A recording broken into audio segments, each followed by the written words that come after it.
अस्सलाम वालेकुम दोस्तों, तुसी वेख रहे हो TS नाले TV यूट्यूब चैनल और मैं थोड़ा मेज़बान तारिक सुल्तान। फ्रेंड, इस वीडियो ਦੇ ਵਿੱਚ ਹਾਜੀ ਸਾਹਿਬ ਕੋਲ ਜਿਹੜੇ ਦੋਸਤਾਂ ਨੇ ਕਮੈਂਟਸ ਵਿੱਚ ਕੁਐਸਚਨ ਕੀਤੇ ਨੇ, ਸਵਾਲਾਤ ਕੀਤੇ ਨੇ, ਮੈਂ ਜ਼ਰਾ ਉਹ ਪੁੱਛਾਂਗਾ ਔਰ ਉਹਨਾਂ ਦੇ ਵਿੱਚ ਹਾਜੀ ਸਾਹਿਬ ਦੇ ਮੱਝਾਂ ਦਾ ਫੀਡਿੰਗ ਪਲਾਨ, ਇਹਨਾਂ ਦੀ ਨਸਲ ਦੇ ਬਾਰੇ ਔਰ ਇਹ ਮੱਝਾਂ ਨੂੰ ਤਿਆਰ ਕਿਸ ਤਰ੍ਹਾਂ ਕਰਦੇ ਨੇ, ਅਗਰ ਕੋਈ ਸਾੜੂ ਵਗੈਰਾ ਹੈ ਉਸ ਨੂੰ ਕੰਟਰੋਲ ਕਿਸ ਤਰ੍ਹਾਂ ਕਰਦੇ ਨੇ। ਸਾਡੇ ਨਾਲ ਹਾਜੀ ਸ਼ੌਕਤ ਡੋਗਰ ਸਾਹਿਬ ਮੌਜੂਦ ਨੇ ਔਰ ਉਸਤਾਦ अच्छू खान बलोच साहब ਉਹ ਵੀ ਮੌਜੂਦ ਨੇ। वीडियो का आगाज़ करें। अस्सलाम वालेकुम हाजी साहब। वालेकुम सलाम भाईजान। हाजी साहब, पहला तो साढ़े कोल क्वेश्चन है, एक बड़े दोस्त पूछते हैं कि हाजी साहब को पूछो कि इन्हों दी मझां दे बड़े अच्छे हवाने होंदे ने, बड़ा अच्छा दुध करदियां ने, इन्हां दा फीडिंग प्लान की है? ਜਿਹੜਾ ਫੀਡਿੰਗ ਦਾ ਕਹਿੰਦੇ ਨੇ ਬੇਸ਼ੁਮਾਰ ਮੈਨੂੰ ਵੀ ਫੋਨ ਕਰਕੇ ਪੁੱਛਦੇ ਨੇ जी जी ਉਹਨਾਂ ਦੋਸਤਾਂ ਨੂੰ ਇਹ ਗੱਲ ਪੈਗਾਮ ਮੈਸੇਜ ਪਹੁੰਚਾਓ जी जी ਜਿਹੜਾ ਮੱਝ ਦਾ ਪਹਿਲੇ ਨਸਲ ਤੇ ਜ਼ੋਰ ਦੇਣ। जी जी ਇਹ ਸਾਨੂੰ ਦੋਸਤ ਪੁੱਛਦੇ ਨੇ ਯਾਰ ਇਹਨਾਂ ਦੀ ਕੀ ਖੁਰਾਕ ਦਿੰਦੇ ਹੋ, ਕੀ ਕਾੜਾ ਦਿੰਦੇ ਹੋ। ਕਾੜਿਆਂ ਨਾਲ ਖੁਰਾਕ ਇਹਨਾਂ ਦੇਣ ਨਾਲ ਕਦੇ ਆਰਡਰ ਨਹੀਂ ਬਣਦੇ ਜਦੋਂ ਤੱਕ ਮੱਝ ਕੁਆਲਿਟੀ ਨਾ ਹੋਵੇ। ਜਦੋਂ ਮੱਝ ਨਸਲੀ ਹੋਏਗੀ, ਉਹਦੀਆਂ ਪੂਰੇ ਅੰਗ ਮੱਝਾਂ ਵਾਲੇ ਪੂਰੇ ਹੋਣਗੇ, ਆਰਡਰ ਅੱਛਾ ਹੋਏਗਾ ਤਾਂ ਆਟੋਮੈਟਿਕ ਦੁੱਧ ਦੇਗੀ। ਜਿਹੜੇ ਸਾਡੇ ਦੋਸਤ ਸਿਰਫ ਇੱਕੋ ਹੀ ਗੱਲ ਫੜੀ ਹੋਈ ਹੈ ਨਾ, ਉਹ ਕਾੜਿਆਂ ਨੇ ਭਾਈਜਾਨ ਨਸਲ ਤੇ ਜ਼ੋਰ ਦੇਣ। ਜਦੋਂ ਨਸਲ ਤੇ ਜ਼ੋਰ ਦੇਣਗੇ ਕਿਉਂ ਨਹੀਂ ਮੱਝਾਂ ਦੁੱਧ ਕਰਨਗੀਆਂ। हाजी साहब, तैयारी के दौरान भी तो मझां नूं काड़े दिंदे ਉਹ ने। ਜਦੋਂ ਕਾੜੇ ਦਿੰਦੇ ਨਾ ਭਾਈਜਾਨ, ਜਦੋਂ ਤਿਆਰੀ ਹੁੰਦੀ ਉਹ ਤਾਂ ਮੰਨ ਲਈ ਜਿਹੜੀਆਂ ਕਾੜੇ ਤੋਂ ਬਗੈਰ ਮੁਕਾਬਲੇ ਤੋਂ ਬਗੈਰ ਮੱਝਾਂ ਦੁੱਧ ਕਰਨ 20 ਲੀਟਰ 25 ਲੀਟਰ 24 ਲੀਟਰ, ਉਹ ਕਮਾਲ ਨਹੀਂ? ਉਹ ਕਮਾਲ ਹੈ ਨਾ। ਉਹ ਭਾਈਜਾਨ ਉਹ ਨਸਲ ਤੇ ਜ਼ੋਰ ਦੇਣ। ਮੈਂ ਮੰਨਣਾ ਖੁਰਾਕ ਦੀ ਵੀ ਹੈ, ਬਹਰਲ ਪਹਿਲੇ ਸਭ ਤੋਂ ਪਹਿਲਾ ਪੁਆਇੰਟ ਹੈ ਨਾ ਨਸਲ। ਜਦੋਂ ਮੱਝ ਖਾਨਦਾਨੀ ਕਿਸੇ ਨਸਲ ਦੀ ਹੋਏਗੀ ਨਾ ਤੇ ਉਹ ਆਟੋਮੈਟਿਕ ਦੁੱਧ ਕਰੇਗੀ ਭਾਈ ਜੀ। अच्छा हाजी साहब, पहला पॉइंट तो नस्ल हो गया, जानवर नस्ली है। उस तो बाद जदों जानवर सूवन वाला होंदा है या आखिरी दिनां च होंदा है, बच्चा देवन दे आखिरी दिनां च होंदा है, उसकी तैयारी किस तरह करवानी है अगर जानवर नस्ली है? ਸਭ ਤੋਂ ਪਹਿਲੇ ਜਿਹੜਾ ਸੂਣ ਤੇ ਨਾ ਮੱਝਾਂ ਨੂੰ ਪਹਿਲੇ ਤੇ ਪੂਰਾ ਜਿਹੜਾ ਜਿੰਨੀ ਦੇਰ ਮੱਝ ਨਹੀਂ ਸੂੰਦੀ ਉਹਨੂੰ ਚਾਰਾ ਜਿਹੜਾ ਸਬਜ਼ ਚਾਰਾ ਹੈ ਨਾ ਉਹ ਖੂਬ ਦਿਆ ਜਾਵੇ। पेट भर के जिन्ना खावे। सब चारा ज्वार है जो हर मौसम की चीज़ है, बरसीन है, ज्वार है, जो भी मकाई है, जो जवी है, जो मौसम की चीज़ है वो दो। जेड़ा मिक्स करके देंगे ने वो भी फायदा है, कोई नुकसान नहीं। सब चारा अच्छा देन। इस तो बाद अगर मझ हामला है ना, कोई 5 किलो घ्यो दे देन, 5 किलो तेल दे छड्डन। पहले तेल गर्मियां ने पहले तेल दे छड्डन, बाद च घ्यो दे छड्डन। अगर सर्दियां ने पहले घ्यो दे छड्डन। जो जानवर के अंदर 5-5 लीटर नहीं देना, गर्मी दिओ सरसों का तेल। तो जी गर्मी है वो सरों का तेल दिओ। जो सर्दी आ जी घ्यो दिओ। जो थिंदा अंदर जाएगा ना भाईजान, एक ताकत वाली शै ना। एक जानवर दूध पूरा साल लन्ने आ साडे इस इहो तो साडे मसले ने। जानवर साडे जिमीदार देखते नहीं। जो जानवर सूह पैंदा है वो पूरा खपया हुंदा पिछे दा, दूध दे दे के एक साल उन्हें पहले दूध दिंदा रहिंदा है, दोबारा सूह पैंदा है। कई मझां ऐसियां ने साडियां 1.5 महीना नसदियां ने ते सूह पैंदियां ने, असीं फिर उन्हां ते जोर दिंदे आ 30 लीटर दूध क्यों नहीं कीता। अच्छा हाजी साहब, यह दस्सिया जाए कि एक जानवर नूं सूण तो कम से कम कितना अरसा पहले लाजमी ड्राई कर लेना चाहिए? कम से कम 3 महीने 3 महीने मझ नूं ड्राई करना चाहिए। अच्छा हाजी साहब, जानवर नूं घ्यो या तेल किस तरह देना चाहिए? घ्यो 2 लीटर दूध होवे, 1.5 पाइया चीनी होवे, 1.5 पाइया घ्यो होवे। एक दिन छड्ड के एक दिन दंदे रहन। गरम दूध कड़िया होवे, नीम दूध नूं ठार लन, ठार के उहदे घ्यो पा लन, 1.5 पाइया चीनी पा लन, इनू मिक्स करके उन्हें देन। एक दिन छड्ड के एक दिन दंदे रहन। अच्छा हाजी साहब, घी डालडा होना चाहिए या देसी होना चाहिए, की रिकमेंड करोगे तुसी? नहीं डालडा दफा मारना है डालडा की देना है, देसी घ्यो देन के जानवर नाल प्यार करते हैं ना ते उन्होंने देसी घ्यो देन। बिल्कुल बिल्कुल। हाजी साहब, साढ़े एक दोस्त ने राणा मुख्तार साहब हांगकांग होंदे ने, उन्होंने ਦਾ ਮੈਨੂੰ ਫੋਨ ਆਇਆ ਸੀ ਕਿ ਕੁਝ ਜਾਨਵਰ ਨੇ, ਜਿਸ ਤਰ੍ਹਾਂ ਹਾਜੀ ਸਾਹਿਬ ਦੇ ਕੋਲ ਜਾਨਵਰ ਨੇ ਬਹੁਤ ਵੱਡੇ ਵੱਡੇ ਇਹਨਾਂ ਦੇ ਹਵਾਨੇ ਨੇ, ਜਦੋਂ ਸੂਣ ਤੋਂ ਪਹਿਲੇ ਜਾਨਵਰ ਤੋਂ ਟੁਰਿਆ ਨਹੀਂ ਜਾਂਦਾ, ਬੈਠਾ ਨਹੀਂ ਜਾਂਦਾ। ਹਾਜੀ ਸਾਹਿਬ, ਇਹਨਾਂ ਦੀ ਪਹਿਲੇ ਕਦੀ ਤੁਸੀਂ ਚੁਆਈ ਕੀਤੀ ਹੈ ਸੂਣ ਤੋਂ ਪਹਿਲੇ, ਜਾਂ ਇਹਨਾਂ ਦੀ ਚੁਆਈ ਕੀਤੀ ਜਾ ਸਕਦੀ ਹੈ? अलहमदुलिल्लाह मैं ज़्यादा नहीं कहना, मैं कम से कम, मैं ज़्यादा नहीं, मैं कहना कोई 16 तो 17 मझां मेरे इस तरह ये जड़ियाँ बड़ियाँ पुरानियां मझां या अज भी विच है, अल्लाह गवाह, मैं 10 तो 12 दिन पहले उन्होंने चुआई शुरू कर दी। हाजी साहब, नॉर्मल चुआई करवाते हो या वक्फे नाल? नहीं उन्होंने तो फिर दूसरे तीसरे दिन जो आर्डर ज़्यादा तुर नहीं सकदियाँ, एक हन आर्डर ही इतना वड्डा हो जाता है ना ਖੌਫ ਆਉਂਦਾ ਉਹਨਾਂ ਨੂੰ ਵੇਖ ਕੇ, ਫਿਰ ਉਹ ਮਜਬੂਰਨ ਕਰਨੀ ਪੈਂਦੀ ਹੈ ਭਾਈਜਾਨ। ਫਿਰ ਉਹ ਚੁਆਈ ਸਾਫ਼ ਕੀਤਾ, 2-4 ਦਿਨ ਬਾਅਦ ਫਿਰ ਉਹ ਇੰਜ ਕਰਕੇ ਫੁੱਲ ਚੁਆਈ ਫੁੱਲ ਕਰ ਦਿਓ, ਕੁਝ ਨਹੀਂ ਆਉਣ ਲੱਗਿਆ, ਕੁਝ ਵੀ ਨਹੀਂ ਹੁੰਦਾ, ਐਵੇਂ ਗੱਲਾਂ ਹੀ ਨੇ। ਸਾਰੇ ਸਾਡੇ ਦੋਸਤ ਕਹਿੰਦੇ ਨੇ ਇਹ ਮੱਝ ਦੀ ਨਾ ਭਾਈਜਾਨ ਇੱਕ ਜਾਨਵਰ ਆਰਡਰ ਲੈ ਕੇ ਖਲੋ ਨਹੀਂ ਸਕਦਾ, ਤੇ ਉਹਦਾ ਆਰਡਰ ਇਤਨਾ ਵੱਡਾ, ਦੁੱਧ ਚੁਆਈ ਥਾਣਾ 'ਚ ਲੈ ਆਇਆ ਨਾ, ਉਹਨੂੰ ਚੁਆ ਦਿਓ ਤਾਂ ਕੋਈ ਫਰਕ ਨਹੀਂ ਪੈਂਦਾ ਜੀ। ਬਿਲਕੁਲ ਮੈਂ ਅਲਹਮਦੁਲਿਲਾ ਮੈਂ ਤੁਹਾਨੂੰ ਦੱਸਿਆ ਜਿੰਨੀਆਂ ਮੱਝਾਂ ਦਾ ਨਾ, ਮੈਂ ਈਮਾਨ ਉल्ला ਗੱਲ ਇਹ ਕਰਦਾ ਰਿਹਾ ਬਈ, ਚੁਆਈ ਤੋਂ ਪਹਿਲੇ ਕਰਦਾ ਰਿਹਾ, ਇਹ ਸੂਣ ਤੋਂ ਪਹਿਲੇ ਨਾ ਚੁਆਈਆਂ ਕਰਦੇ ਰਹੇ ਹਾਂ ਅਸੀਂ। ਅੱਛਾ ਜੀ ਸਾਹਿਬ, ਇਹ ਦੱਸਿਆ ਜੇ ਕਿ ਇੱਕ ਜਾਨਵਰ ਜਿਹੜਾ ਮੇਲੇ 'ਚ ਜ਼ਿਆਦਾ ਦੁੱਧ ਕਰਦਾ, ਮਤਲਬ 30 ਲੀਟਰ ਜਾਂ 32 ਜਾਂ 33 ਲੀਟਰ ਕਰ ਜਾਂਦਾ, ਕਹਿੰਦੇ ਨੇ ਕਿ ਸੂਬੇ ਦੇ ਵਿੱਚ ਬਾਅਦ ਦੁੱਧ ਨਹੀਂ ਕਰਦਾ, ਕਿਆ ਇਸ ਤਰ੍ਹਾਂ ਦਾ ਤਜਰਬਾ ਹੋਇਆ ਨਹੀਂ ਕਰਦੀ? ਕਿਉਂ ਨਹੀਂ ਕਰਦੀ? ਜਿਹਨੇ 30-32 ਕਿਲੋ ਮੈਂ ਫਿਰ ਉਹੀ ਗੱਲ ਕਰਾਂਗਾ, ਮੱਝ ਕਦੇ ਜਿਹੜੀ ਕਰਦੀ ਹੈ ਨਾ, ਉਹ ਕਦੇ ਨਹੀਂ ਰੁਕ ਸਕਦੀ ਭਾਈਜਾਨ, ਉਹ ਮਾਲਕਾਂ ਦੀ ਕਮਜ਼ੋਰੀ ਹੁੰਦੀ ਹੈ। ਬਿਲਕੁਲ ਕਰਦੀ ਹੈ। ਅਸੀਂ ਕਈ ਜਿਹੜੀ 2007 ਚ ਆਈ ਹੈ, ਪਹਿਲੇ ਮੁਲਤਾਨ ਆ ਗਈ ਦੂਸਰੀ ਪੋਜੀਸ਼ਨ ਲਈ, ਤੇ ਅਸੀਂ ਇੱਥੋਂ ਹਰੂਨਾਬਾਦ ਲੈ ਗਏ, ਉੱਥੇ ਜਾ ਕੇ ਫਸਟ ਆ ਗਈ। ਇੱਥੇ ਨਾਲੋਂ ਉੱਥੇ ਦੂਰ ਜ਼ਿਆਦਾ ਕੀਤਾ ਹੈ। ਅਸੀਂ ਇੱਕ ਮੱਝ ਨੂੰ 3-3 ਜਗ੍ਹਾ ਮੁਕਾਬਲੇ ਕੀਤੇ ਨੇ।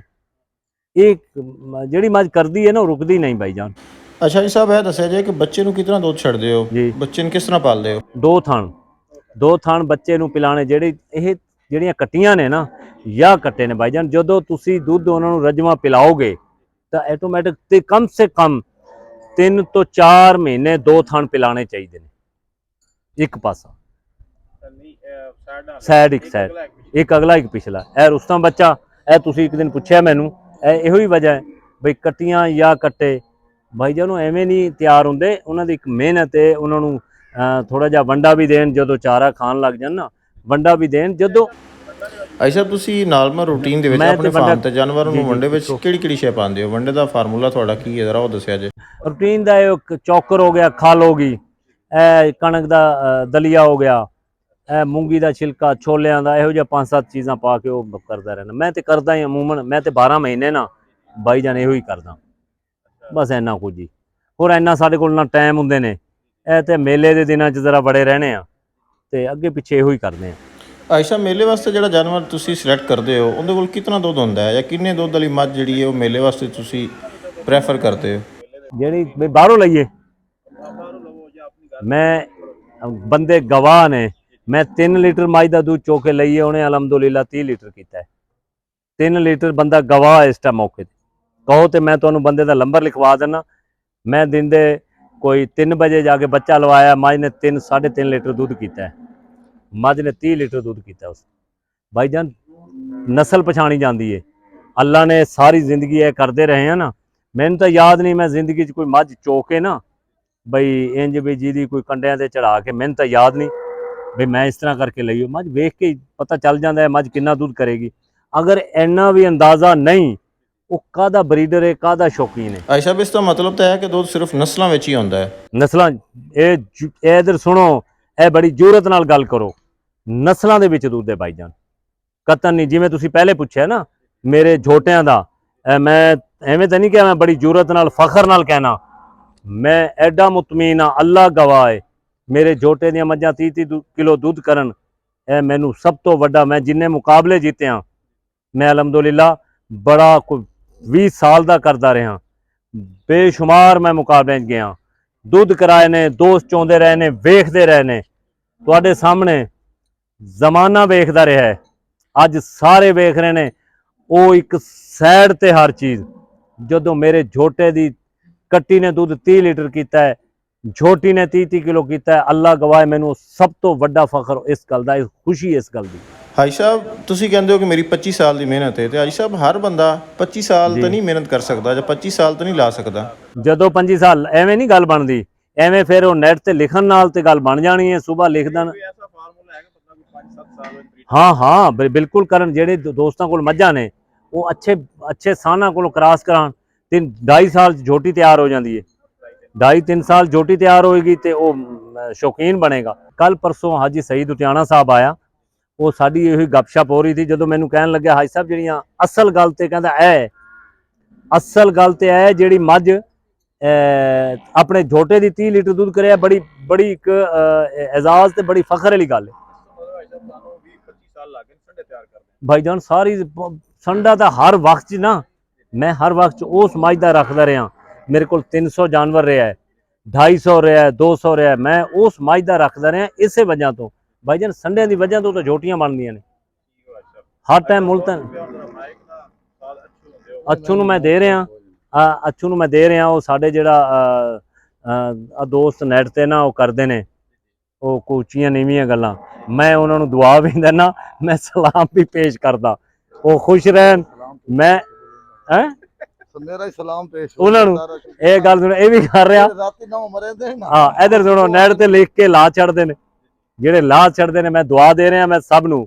ਇਹ ਜਿੰਨੇ ਮੈਂ ਇੱਕ ਦੇ ਨਾਮ ਬੜੇ ਲੋਕ ਨੇ ਬਈ, ਉਹ ਜਿਨ੍ਹਾਂ ਦੇ ਇੱਕ ਦਾ ਨਾਮ ਲੈਣ ਲੱਗਿਆ ਤੇ ਬੜਾ ਬਰਲੋ ਸਭ ਨੂੰ ਦੁਆ ਦੇ ਰਿਹਾ। ਬਰਲੋ ਮੁਜ਼ੰਮਲ ਨੂੰ ਸਲਾਮ ਦੇ ਰਿਹਾ ਤੇ ਉਹ ਭੱਟੀ ਸਾਹਿਬ ਨੂੰ, ਹੋਰ ਵੀ ਮੇਰੇ ਫੈਸਲਾਬਾਦ ਦੇ ਦੋਸਤਾਂ ਨੂੰ ਸਲਾਮ ਦੇ ਰਿਹਾ। ਇੱਕ ਤੁਹਾਨੂੰ ਦੱਸਾਂ, ਅੱਲਾ ਨਹੀਂ ਪਸੰਦ ਕਰਦਾ ਉਹਨਾਂ ਲੋਕਾਂ ਨੂੰ ਜਿਹੜਾ ਕਰਦਾ ਮੈਂ। ਮੇਰੇ ਮੂੰਹ ਚੋਂ ਤੁਸੀਂ ਕਿੰਨੀ ਦਫਾ ਆਇਓ, ਕਦੇ ਸੁਣਿਆ ਮੇਰੀਆਂ ਮੱਝਾਂ ਇੰਜ? ਮੈਂ ਸਭ ਤੋਂ ਜ਼ਿਆਦਾ ਦੋਸਤਾਂ ਦੀ ਮੱਝਾਂ ਨੂੰ ਕਹਿਣਾ ਚੰਗੀਆਂ ਨੇ। ਮੇਰੇ ਕੋਲ ਹੈ ਹੀ ਸਾਰੇ ਚੰਗੇ। ਇਹ ਜਿਹੜਾ ਮੈਂ ਇਹ ਤੇ ਅੱਲਾ ਨੂੰ ਨਾ ਪਸੰਦ ਹੈ, ਉਹ ਕਦੇ ਉੱਪਰ ਨਹੀਂ ਜਾ ਸਕਦਾ। ਕਦੇ ਗੱਲ ਸੁਣੋ, ਬਗੈਰ ਮਿਹਨਤ ਤੋਂ, ਬਗੈਰ ਇਸ ਮੁਹੱਬਤ ਤੋਂ, ਇਸ ਜਨੂਨ ਦੀ ਹੱਦ ਤੱਕ ਕਦੇ ਨਾ ਬਰੀਡਰ ਬਣ ਸਕਦੇ ਨੇ, ਨਾ ਕਦੇ ਸ਼ੌਕੀਨ ਬਣ ਸਕਦੇ ਨੇ। ਮੈਂ ਸਲਾਮ ਪੇਸ਼ ਇਸ ਗੱਲੋਂ ਕਰਦਾ ਬਈ ਇੱਕ ਸ਼ੌਕੀਨ ਬਣਨ, ਹਸਦ ਪੈਦਾ ਨਾ ਕਰਨ।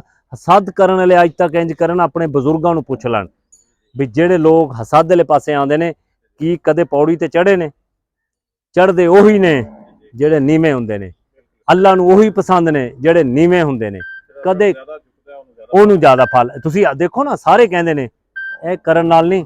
ਮੇਰੇ ਤੋਂ ਤਾਂ ਸਾਰੇ ਦੋਸਤਾਂ ਦੀ ਮੱਝਾਂ ਚੰਗੀਆਂ ਨੇ, ਗਾਵਾਂ ਚੰਗੀਆਂ ਨੇ, ਕੱਟੀਆਂ ਚੰਗੀਆਂ ਨੇ, ਸਾਨ ਚੰਗੇ ਨੇ, ਮੱਝ ਝੋਟੇ ਚੰਗੇ ਨੇ। ਮੈਂ ਕਦੋਂ ਕਹਿਣਾ? ਬਹਰਹਾਲ ਉਹਨਾਂ ਨੂੰ ਫੇਰ ਵੀ ਦੁਆ ਦੇਵਾਂਗਾ, ਉਹਨਾਂ ਨੂੰ ਸਲਾਮ ਕਰਾਂਗਾ। ਮੇਰਾ ਸਲਾਮ ਦੇ ਦੇਣਾ। ਹਿੰਦੁਸਤਾਨ ਦੇ ਜਿਤਨੇ ਲੋਕ ਬੜੇ ਮੈਨੂੰ ਫੋਨ ਕਰਦੇ ਨੇ, ਉਹ ਮੈਂ ਇੱਕ ਦਾ ਨਾਂ ਲਵਾਂਗਾ ਤੇ ਉਹ ਬੜਾ ਟਾਈਮ ਲੱਗ ਜਾਣਾ। ਹਿੰਦੁਸਤਾਨ ਦੇ ਸਾਰੇ ਦੋਸਤਾਂ ਨੂੰ, ਜਿਹੜੇ ਬਾਹਰ ਆਪਣਾ ਦੋਸਤ ਬੈਠੇ ਨੇ, ਇੱਕ ਭਾਈ ਅਦੀਲ ਜੱਦੇ ਬੈਠਾ, ਉਹਨੂੰ ਸਲਾਮ ਪਹੁੰਚਾ ਦੇਣਾ ਮੇਰਾ।